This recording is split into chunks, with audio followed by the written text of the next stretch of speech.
আমি বিএনপির সাজাপ্রাপ্ত কারাবন্দী নেতা গিয়াসউদ্দিন আল মামুনের স্ত্রী শাহিনা ইয়াসমিন ও পুত্র জাওয়াদ আল মামুন এবং তাদের দীর্ঘদিন পালিত সন্ত্রাসীদের হাতে প্রতারণা, লুটপাট, মামলা নিয়ে হয়রানি ও আর্থিক ক্ষতির মুখে পড়ে আপনাদের শরণাপন্ন হয়েছি। সৎভাবে জীবনযাপন অব্যাহত রেখে আর্থিক সচ্ছলতার আশায় আমি গুলশানে পূর্ব থেকে চলমান ভুবন নামের একটি রেস্টুরেন্ট ক্রয় করি। ঠিকানা ওয়াইএন সেন্টার, বাড়ি নং 6A, ব্লক এ, রোড নং 113, গুলশান 2। রেস্টুরেন্টে অপারেশন পার্টনার হিসেবে আছেন আমার পূর্ব পরিচিত মির্জা বাশার। ভুবন রেস্টুরেন্টের মালিক জনাব আমানের সঙ্গে তার রেস্টুরেন্টের সব আসবাবপত্র, ইন্টেরিয়ার, টোটাল ইনভেন্টারি 55 লাখ টাকা মূল্য দরে একটি চুক্তি হয়। একই সময়ে ভুবনের বিল্ডিংয়ের মালিকের স্ত্রী শাহিনা ইয়াসমিন ও তার ছেলে সঙ্গে ভুবন রেস্টুরেন্টের মালিক সহ আলোচনা করি। তখন শাহিনা ইয়াসমিন আমাকে ভাড়া নিতে উৎসাহিত করেন এবং চলমান রেস্টুরেন্টে হস্তান্তর করলে তারা পরবর্তী সময়ে আমাদের নামে নতুন চুক্তিপত্র করে দিবেন বলে প্রতিশ্রুতি দেন। তাদের প্রতিশ্রুতির পর আমরা আমানকে 15 লাখ টাকা প্রদান করি, 15 লাখ টাকা প্রদান করি। টাকা পাওয়ার পর দিন আমানের সঙ্গে আমাদের চুক্তি হয়। চুক্তি অনুযায়ী তাদের দুটি চেকও প্রদান করি। গত এপ্রিল মাসে আমান আমাদের কাছে রেস্টুরেন্ট হস্তান্তর করেন। আমরা এপ্রিল থেকে রেস্টুরেন্টের ভাড়া প্রতি মাসে 2.5 লাখ ও বিদ্যুৎ বিল সহ অন্যান্য খরচ পরিশোধ করি। ভুবনের মালিক আমাদের নামে ভাড়া জমা দিয়ে রসিদও আমাদের নামে দিয়ে দেন। রেস্টুরেন্টে ওঠার পর আমরা ডেকোরেশন পরিবর্তনের কাজ শুরু করি, যাতে 1 মাস সময় লাগে।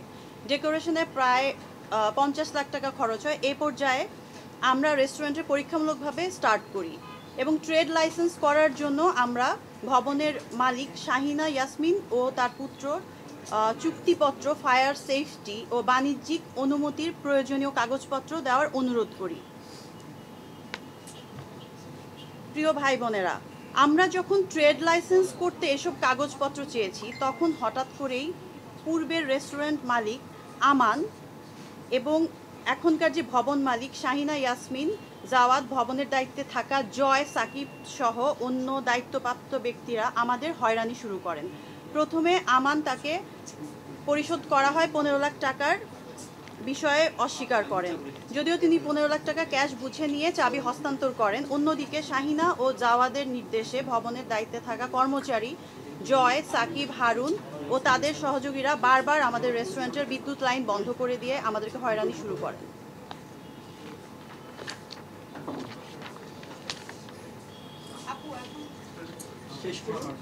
একটু কষ্ট করে, এটা একটু সেন্সিটিভ ইস্যু তো প্লিজ একটু মন দিয়ে শুনবেন। এর মধ্যে গিয়াসউদ্দিন আল মামুনের ব্যবসা প্রতিষ্ঠান ওয়ান গ্রুপ থেকে বারবার সন্ত্রাসী ও লাঠিয়াল বাহিনী নিয়ে রেস্টুরেন্টে এসে ভয়ভীতি দেখাতে থাকে। গুলশানের মতো জায়গায় এমন সন্ত্রাসী কর্মকাণ্ড করছে দেখে আমি একটু ভীত হয়ে যাই এবং এরা আসলে কাদের লোক তা জানার চেষ্টা করি। তখনই আমরা প্রথম জানতে পারি শাহিনা ইসলাম বিএনপি নেতা গিয়াসউদ্দিন আল মামুনের স্ত্রী এবং এই ভবনের মালিক গিয়াসউদ্দিন আল মামুন নিজেই। এটা আমরা আগে জানতাম না। আমরা জানি একজন মহিলা এটা চালাচ্ছেন এবং তার আন্ডারে জয়, সাকিব, এরা এজিএম, জিএম হিসেবে ওরা কাজ করছে। তো উনি যখন ফোনে কথা বলতেন আমার ছেলের মতো, আমার কর্মচারী বাট আমার ছেলের মতো, ওদের সাথে কথা বললেই হবে, টাকা নিয়ে রিসিট দিলেই হবে। এমন পরিস্থিতিতে বিপদের আশঙ্কা দেখে ট্রেড লাইসেন্সের বিষয়ে করণীয় কী সে পরামর্শ করতে আমরা সিটি কর্পোরেশনে যাই এবং জানতে পারি যে উক্ত বিল্ডিংয়ের কোনো রকম বাণিজ্যিক কার্যক্রমের অনুমতি নেই। এজন্য গত ফেব্রুয়ারি মাসে বেইলি রোডে রেস্টুরেন্টে আগুন লাগার পর এই বিল্ডিংয়ের সিলগালা করে দেওয়া হয়। পরে শাহিনা বেগম 3 মাসের মধ্যে বাণিজ্যিক কার্যক্রম সরিয়ে ফেলা লিখিত প্রতিশ্রুতি দিয়ে বিল্ডিং খোলেন। এই ঘটনার পর আমরা বুঝতে পারি যে আমান, শাহিনা ও জাওয়াদ মিলে আমাদের সঙ্গে এক ভয়াবহ প্রতারণা করেছেন। তারা অবৈধ রেস্টুরেন্ট বাঁচাতে না পারার ভয়ে বিক্রি করে টাকা তুলে নেওয়ার ফাঁদ পাতেন। সেই ফাঁদে আমাদের ফেলা হয়েছে। বাণিজ্যিক কোনো অনুমতি না থাকার পরও মাত্র 3 মাসের লিখিত প্রতিশ্রুতি দিয়ে এসে আমাদের প্রায় 80 লাখ টাকা বিনিয়োগ করিয়েছেন এবং তারা আমাদের থেকে ভাড়াও নিচ্ছেন। তারা ধারণা করেছিল আমরা বৈধ কোনো কাগজপত্র চাইব না।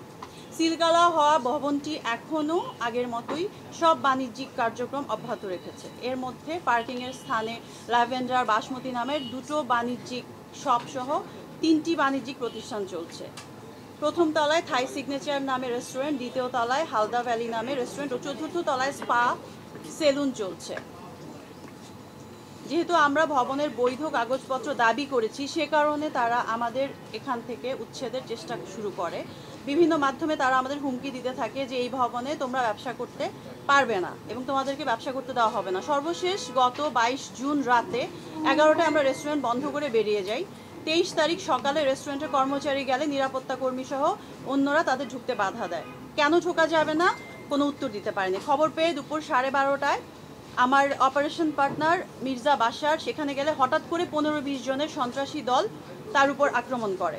সেখানে বাশারকে একা পেয়ে বেদম মারধর ও হত্যা চেষ্টা করা হয়, যার সিসিটিভি ফুটেজ থানায় দেয়া আছে।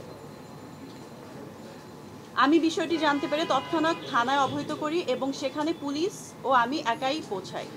পুলিশের উপস্থিতিতে আমরা রেস্টুরেন্টে ঢুকতে গেলে দেখতে পাই সেখানে নতুন তালা লাগানো হয়েছে। কাঁচের দরজা থাকায় দেখা যায় ভেতর থেকে সব মালামাল লুট করে এবং ভাঙচুর করা। এমন পরিস্থিতিতে আমরা গুলশান থানায় মামলা দায়ের করতে গেলে তখন আমার যে অপারেশন পার্টনার, ওনার নাক দিয়ে প্রচণ্ড ব্লিডিং হচ্ছিল এবং চোখ সব ফোলা দেখে ওইখানকার কর্তব্যরত অফিসার বলেন আগে ওনাকে হসপিটালে নিয়ে যান, দেন এসে মামলা করেন। ওনার খুব বাজে অবস্থা ছিল। আমি দ্রুত, আমার ম্যানেজারও ছিল, ওনাকে নিয়ে কুর্মিটোলা হসপিটালে ভর্তি করানো হয়। তখন সেখানে তার চিকিৎসা চলতে থাকে। সন্ধ্যার পর মামলা করার জন্য গেলে আমরা জানতে পারি এই ভবনের এজিএম সাকিব আমাদের বিরুদ্ধে উল্টো মামলা করতে এজাহার দিয়েছে। মূলত তারা আমাদের রেস্টুরেন্ট দখল করে, আমাদের মালামাল লুট করে, আমাদের লোকজনকে মারধর করে।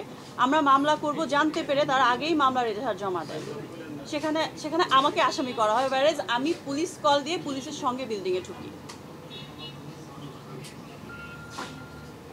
মামলার তদন্ত হচ্ছে, আশা করি তদন্তে সত্যতা উঠে আসবে।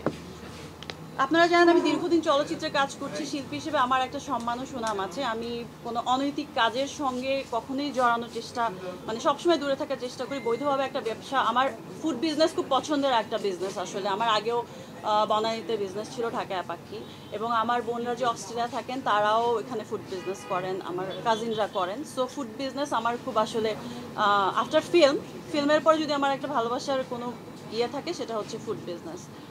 তো এই উদ্দেশ্যেই আসলে ওনার সঙ্গে আমার ওইভাবে কথা বলা, এবং আমি কিন্তু অনেক পরে জানতে পারি যে এটা গিয়াসউদ্দিন আল মামুনের স্ত্রী। আমি জানি একজন বয়স্ক মহিলা, ডিভোর্সি, এরকম আমি শুনতে পাই আসলে। কারণ প্রথম দিকে যে লেনদেন বা তখন আমি ওইভাবে ফোনে ছিলাম, বাট ওইভাবে ডিরেক্ট যোগাযোগ করিনি। পরে যখন জানতে পারি তখন আমাকে ফোনে উনি বলছে, হ্যাঁ মা, আমি মেয়ে উদ্যোক্তা খুব পছন্দ করি, ওরা আমার ছেলের মতোই। যে গুন্ডা বাহিনীর কথা বলছে এখন যারা দেখছি আসলে সন্ত্রাসী, ছেলের মতোই, তুমি ওদের সঙ্গেই সব কিছু ডিল করতে পারো, বা আমি রিসিপ্ট দিয়ে দিব এবং পেপারসগুলো, যে ইম্পর্টেন্ট পেপারসগুলো, ওগুলো আমি ডে বাই ডে দিতে থাকবো। যাই হোক, শাহিনা ইয়াসমিনের উপর আমি সরল বিশ্বাসে ভরসা করি, কিন্তু তিনি, তার ছেলে ও তার সন্ত্রাসী বাহিনীর এমন তৎপরতায় আমি প্রতিকার চাই। আপনাদের অনুরোধ করব, আপনারা সিটি কর্পোরেশনকে জিজ্ঞেস করেন কিভাবে এই ভবনের বাণিজ্যিক কার্যক্রম চলছে। যদি তারা সময় মতো আইন অনুযায়ী পদক্ষেপ নিত তাহলে আজ আমি এভাবে প্রতারিত হতাম না। নিজের অর্থ খরচ করে ব্যবসা করতে নেমে এমন উল্টো আমাকে হয়রানি করা হচ্ছে, মিথ্যা মামলা দিয়ে আমাকে কাঠগড়ায় দাঁড় করানো হচ্ছে। বাংলাদেশ আওয়ামী লীগ দীর্ঘ সময় ক্ষমতায় থাকার পরও এখনও গুলশানের মতো গুরুত্বপূর্ণ জায়গায় কিভাবে এমন সন্ত্রাসী কর্মকাণ্ড চলে তা আমার বোধগম্য হয় না। আমি আগে শুনতাম, এখন আসলে নিজে এক্সপিরিয়েন্স করছি বিষয়গুলো দিনে দুপুরে, এবং ফুটেজ আছে, ক্লিয়ার ফুটেজ আছে। তাদেরকে কারা সহায়তা করে তাও অনুসন্ধান করা দরকার। শাহিনা ইয়াসমিন এতটাই বেপরোয়া হয়ে গেছেন। আমরা যখন বৈধ কাগজপত্র চেয়েছি তখন তিনি বলেছেন, এনিওয়ে একটা উনি বাজে মন্তব্য করেছেন, আমি হাসিনার সরকার মানি না, কাগজপত্র দরকার হয় না, এই সরকারে কাগজপত্র দরকার হয় না, এইসব কথা বলেও আমাকে অনেকবার থ্রেট করেছেন তাদের ছেলে পেলে দিয়ে। এছাড়াও তিনি প্রধানমন্ত্রীকে উদ্দেশ্য করে অনেক অশ্লীল বাক্য উচ্চারণ করেন, যেটা আসলে আমি এখানে বলতে পারবো না। আমি জানতে পেরেছি প্রশাসনের দুজন লোক শাহিনা ও জাওয়াদের এসব অপকর্মে গোপনে সহায়তা করেন এবং তাদের সুরক্ষা দিয়ে যাচ্ছেন। আমি এখনও প্রমাণ হাতে না পাওয়ায় নাম বলতে পারছি না। যথাযথ প্রমাণ পেলে অবশ্যই আপনাদের সঙ্গে শেয়ার করব।